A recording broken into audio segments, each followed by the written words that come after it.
was watching one of those 30 for 30s.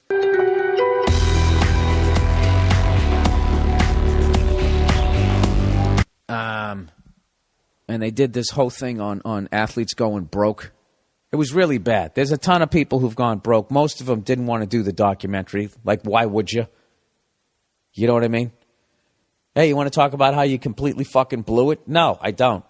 And I resent the fact that at the end of your documentary, you're going to be running a list with my name on it. That's what they had at the end of it. But I was watching it, and I felt bad for people. But after a while, it was just the same fucking story over and over again.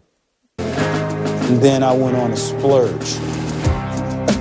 The first thing I bought for myself was a Cadillac Escalade. I wanted earrings that, were $30,000. I always wanted a Porsche. And it's as much as I want to say that if I was 21 years old and you gave me $1 million, that I would probably fuck it up too. I just don't think I would. All these guys, I got a check for $55,000 and I saw a Hummer. I had to get it. Talked the guy down to $49,000. And it's like, if you just got a check for 55 fucking grand, after paying all the people in your life, your agent, whoever else you got, whoever else is taking your lawyer, whoever else takes a chunk out of that check, whatever's left out of that, the government's going to come in and take a 40% whack. If you get a check for 55 grand, I mean, what do you got left? 20 grand? And you just went out and bought a $50,000 Hummer. I don't know. But anyways, the point I wanted to make was at the end of it, after showing all these people going through this hell, they have this guy there who's supposed to be evidently some sort of financial advisor. And in the end, they were talking about LeBron James going, he has a potential to be, other than Tiger Woods, pre-divorce, a billionaire athlete. Look at LeBron, who has the opportunity to be a billionaire athlete. How exciting is that? And they go, like, how exciting is that? And they go, what would your advice be to LeBron James on how to hang on to his $1 billion? And the guy goes, don't blow it. Keep it simple. Count your money. That's what he said. Don't blow it. Keep it simple. Count your money. It might have been the dumbest thing I ever heard. And I had no sympathy for anybody in the fucking documentary. It's just why is this guy on this document? Who the fuck is that guy? That's a guy who manages money. Hey, I got $1 billion. How do I hold on to this? Where should I invest it? What do I do? What advice do you got for me? Oh, it's simple. Don't blow it. Keep it simple. Count your money. All right. Thanks a lot. I'm out of here. Fucking ridiculous. It was an hour and a half of listening to morons telling you what the fuck they bought with all their money. And I don't know. I felt bad, but there was another part. There was just one guy that I really felt bad for because it was the hurt that he had. Like Andre Rison was on the thing, and he's sitting there in a suit with sunglasses on. Mirrored sunglasses doing the interview. And just right there, it's like, yeah, dude, I'd give you another $1 million if I had it. If I gave it to you, you'd fuck that up. Why? Because you're sitting here in a shiny suit with fucking sunglasses on.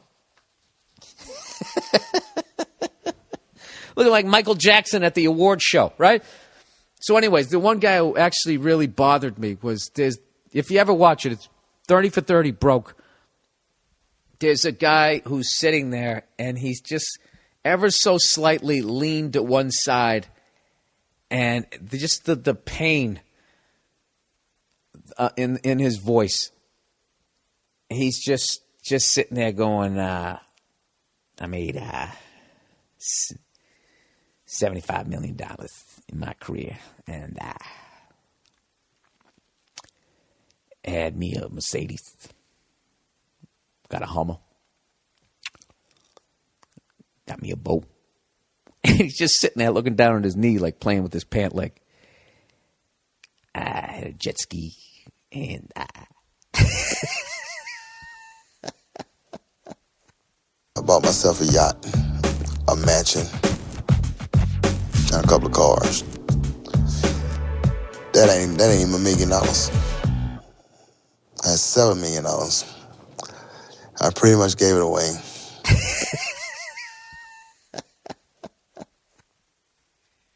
And I had to look away. It was fucking brutal. But the rest of it was just a bunch of knuckleheads. You know, I felt bad for Bernie Kosar, too, because Bernie Kosar, I don't know. It seemed like his dad took his money. I don't know what the fuck it was. I knew with my signing bonus, he was paying off his mortgages and paying off the house and the cars and things of that nature. But as I came to find out a little bit later, the Cleveland Browns also cut a contract for my father, who got $1 million. It's a great. All the 30 for 30s are awesome. This one is awesome, but they just should have had a couple of. They did, you know something? That's not true, because they had like 4 or 5 guys. There was only 2 people who really came off like morons, but they were just they were such morons that I felt it tainted the whole thing. Ugh. That might have been the dumbest thing I ever heard. What is your advice? Don't blow it. Keep it simple. Count your money. All right, I'm sorry. Was that even remotely fucking interesting? I love watching those 30 for 30s. I got to watch the Bo Jackson one.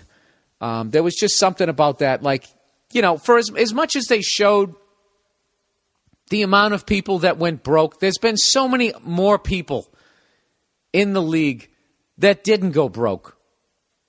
So really, weren't you just showing a select group of morons, you know, who were going out and buying a Corvette and sticking a fucking hot tub in the back of it?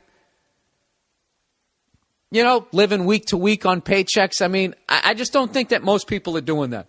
I would really think that if I was barely on the team, I would be saving every dime. I know I would. I've done that in this business. I've never fucking... You know it's coming. If you're in any sort of entertainment, you know it's coming. And the day it's coming is the day you think that you're good and that you made it. That's when somebody comes in with the hood on and the sickle and they just fucking chop you in half, and then that's it. My daughter's coming today, Nikita. Oh, man, today is going to be such a good day for you. Your daughter's going to be so proud of you. Now this is what they call a change of plan. Fatigue time! Fatigue time! Son of a bitch. Motherfucker think you can blow up my brother? Don't forget your smokes.